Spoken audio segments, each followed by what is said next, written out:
a little more?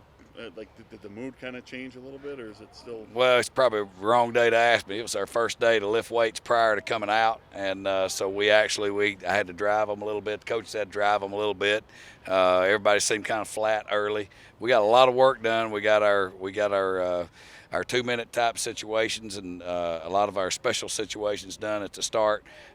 We've got all of our walkthrough stuff done, so we know where to line up. So tomorrow will be our competition day. So tomorrow will be a little bit better indicator of where mind is. All right. On a lighter note, you seem to be kind of a social media sensation right now. What are your thoughts on that? Well, I haven't watched it. I try not to look at that type of thing. If that's what they need me to do, I mean, I'll do it. But it's not my cup of tea. It's a different audience out there, Chris. Yeah, yeah, Right? yeah. I'm sure that they're having fun with that.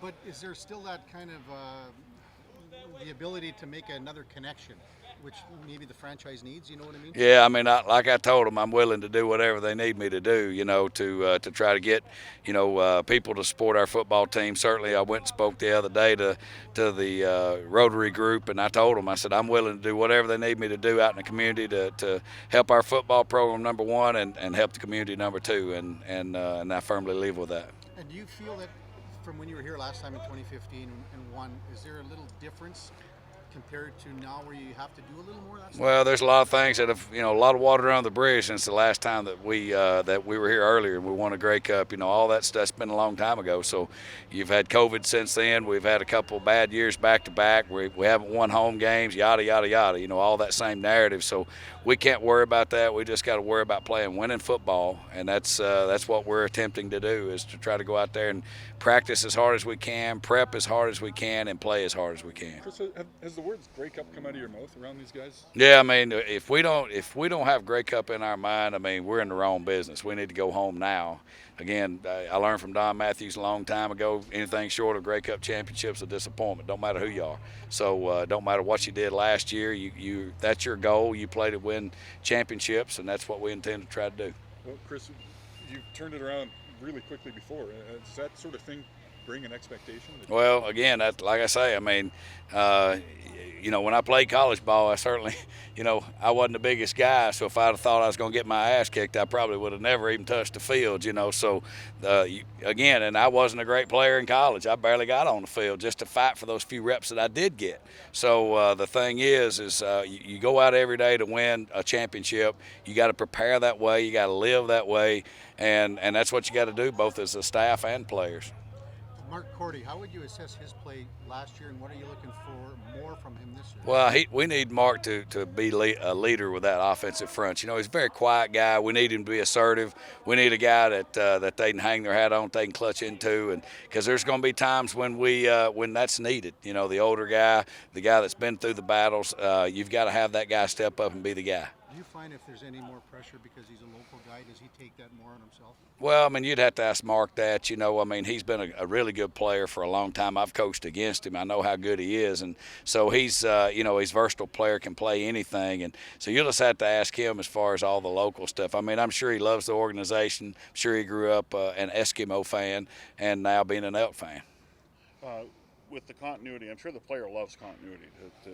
Mark to look at his left and right and go, oh, this is familiar, but does continuity go so far if you can't do your job? Yeah, well, again, you put the best players out there and you call the plays. And, again, it's not like that week in, week out there's going to be that big a difference in what we're doing with the playbook. So it comes down to consistency in all phases. And so certainly along the offensive line, you have to be able to know who you got left and right and know that you can depend on them. What have you seen from Kony Ealy with a full training camp now?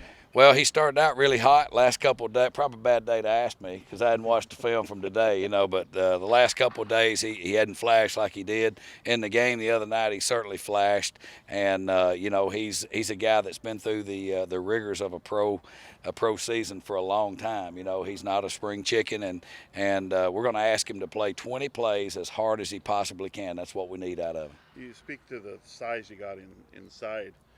does that affect your versatility at all, that you can maybe, you know, play some games up front? Well, I think the ability that Jake Ceresna has to move him inside and outside. Daniel Ross also can be an inside-outside guy with the weight that he's lost. You know, you got two bigger guys with Kony and Pelly inside, and then certainly probably the most versatile guy in the league in AC. Is AC back to being AC? Oh, well, it seems that he is. I mean, he certainly is moving around very well. We've had him doing a lot of stuff from covering in the deep half to covering in man coverage to pass rushing. You brought his name up a few times last year, Chris, just when people may be asking about position changes here and there.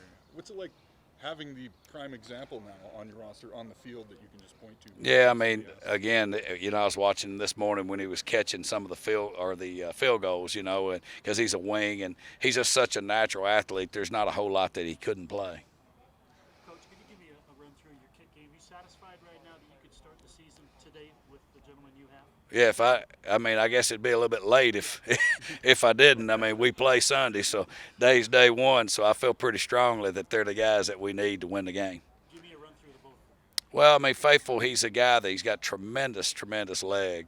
And when I was down at L.A. the other day, he kicked 10 50-yarders in a row, and then he kicked 3 55-yarders, and they weren't just barely making it across the goal, you know, across the line. I mean, they were 3/4 of the way up the upright. And so he's got a tremendous leg. We won't ask him to do that in a game, and just unless we have to have a game winner, we're going to keep him like we did with Lawther and like we did with Sean White. We're going to keep him down there close initially and let him get a feel of the playing professional football. And then the Julian kid, I mean, he was with the Patriots, and a buddy of mine's assistant GM. We've been watching him for a long time when he came out of college, and so we were watching him, and so it's going to give us an opportunity to have a guy that's 4.5 to 5.0 and give us a 50-yarder, and that's about all we need. But you you need a kicker that's not a bow leg. You need this to be ready too in that late game.